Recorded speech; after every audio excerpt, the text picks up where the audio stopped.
Assalamualaikum warahmatullahi wabarakatuh. Perkenalkan, nama saya Dedi Suprianto, CGP Angkatan 6 Kabupaten Sumbawa dari SMK Negeri 1 Alas. Kali ini saya memaparkan koneksi antar materi, kesimpulan dan refleksi pemikiran Ki Hajar Dewantara modul 1.1. Selama kegiatan ini saya selalu didampingi oleh Bapak Muhammad Santoso SPDI. Beliau merupakan fasilitator, dan Ibu Harni Fatima SPD sebagai pengajar praktik. Kesimpulan filosofis pemikiran Ki Hajar Dewantara.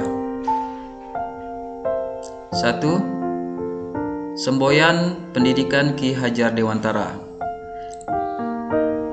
Adapun semboyan pendidikan Ki Hajar Dewantara yang sudah sama-sama kita kenal, yaitu 1. Ing ngarso sung tulodo, yaitu di depan memberi teladan.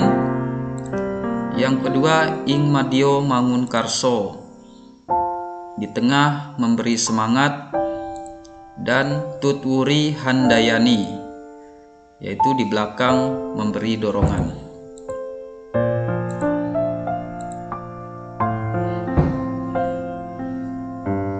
Berdasarkan pembelajaran di modul 1.1 pemikiran filosofis Ki Hajar Dewantara, maka dapat saya simpulkan antara lain: 1.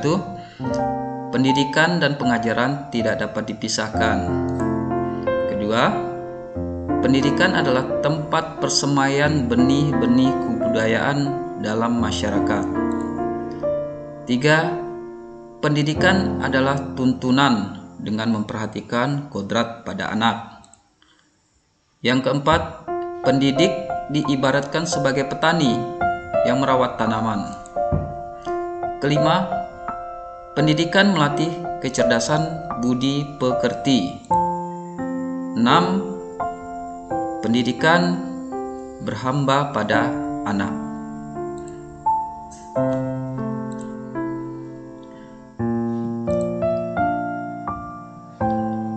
Dalam refleksi diri saya, jadi sebelum saya mempelajari modul Ki Hajar Dewantara, pada keseharian saya mengajar itu, yang pertama saya di kelas lebih dominan, karena selama ini saya mengajarkan dalam bentuk ceramah.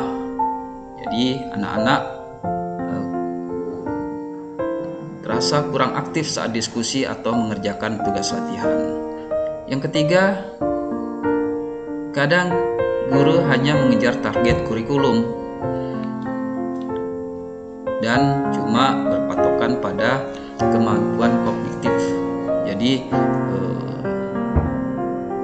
sekedar mengejar target kurikulum.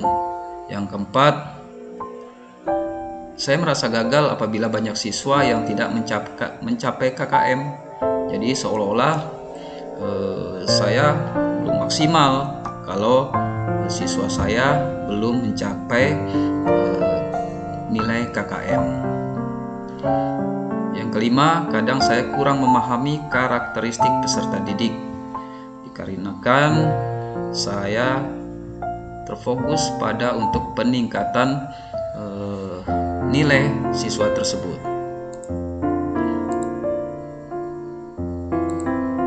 Dalam perjalanannya, kadang saya berpikir bahwa anak yang malas-malasan dan sering terlambat mengerjakan tugas adalah anak yang malas dan tidak memiliki motivasi dalam mengikuti pelajaran. Dan ini sering terjadi, dan saya juga sempat berpikir apakah mereka salah didikan dari orang tua. Dan beberapa kali saya juga memberi hukuman yang bisa dikatakan keras agar mereka bisa mengikuti apa yang saya mau atau keinginan saya sebagai guru.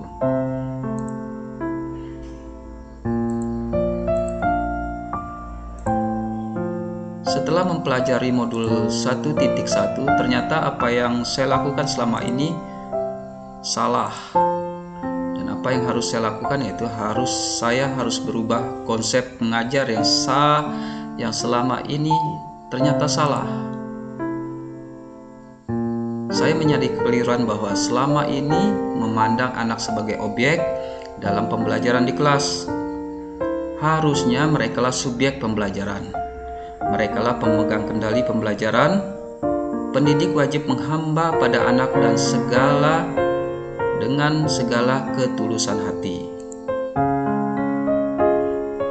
Anak-anak bukanlah tabula rasa atau kertas kosong, melainkan samar-samar telah terisi tulisan. Dan tugas kita sebagai pendidik adalah menebalkannya. Jadi anak-anak sudah memiliki potensi, baik itu potensi baik ataupun buruk. Jadi tugas kita adalah bagaimana supaya potensi-potensi baik itu kita tingkatkan dan potensi-potensi yang negatif kita samarkan bila perlu dihilangkan.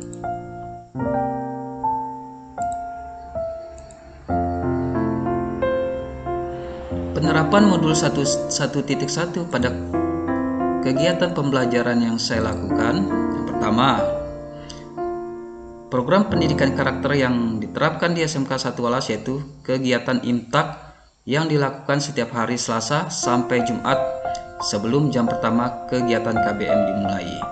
Jadi dengan kegiatan IMTAK ini kami berupaya untuk meningkatkan karakter siswa yang memiliki iman dan takwa. Yang kedua,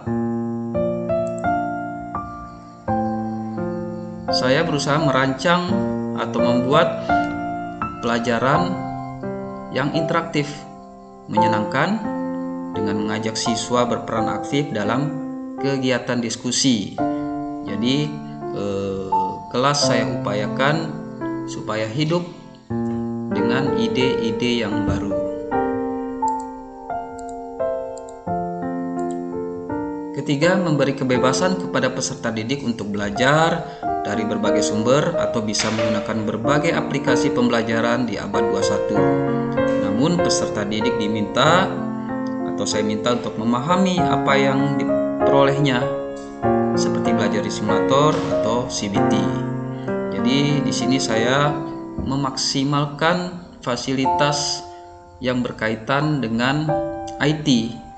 Jadi peserta didik diberi ruang seluas-luasnya untuk mencari sumber-sumber belajar di luar yang diberikan oleh guru. Yang keempat, belajar langsung di lapangan atau lokasi praktek guna memberi suasana baru dan pengalaman baru bagi peserta didik dan membuat suasana lebih menyenangkan sambil menyisipkan nilai-nilai kebesaran dari Yang Maha Kuasa.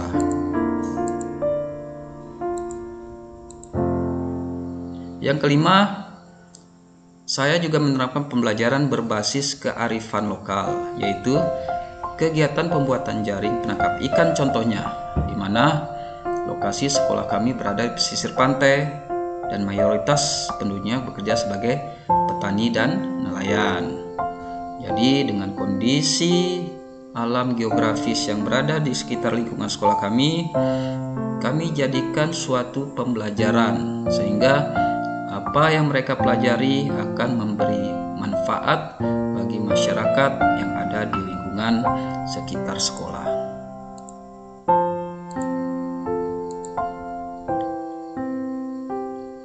Yang selanjutnya adalah menerapkan sistem AMONG dalam pembelajaran, yaitu menuntun siswa sesuai kodratnya, yaitu kodrat alamnya dan kodrat zamannya. Jadi kita tidak boleh memaksa mereka untuk mempelajari sesuatu yang ternyata bagi mereka tidak berminat. Kita menuntun mereka supaya mereka dapat mempelajari nilai-nilai yang kita tanamkan di dalam pembelajaran.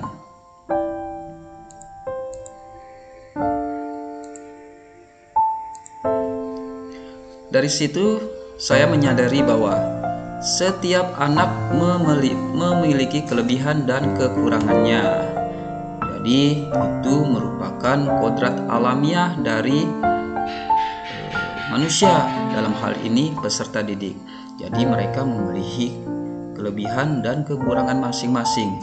Tugas kita sebagai pendidik adalah menuntun dan mengarahkan untuk menggali potensi yang dimilikinya, sehingga kedepannya diharapkan mereka bisa sukses dalam masyarakat dan sukses juga dalam kehidupan mereka selanjutnya.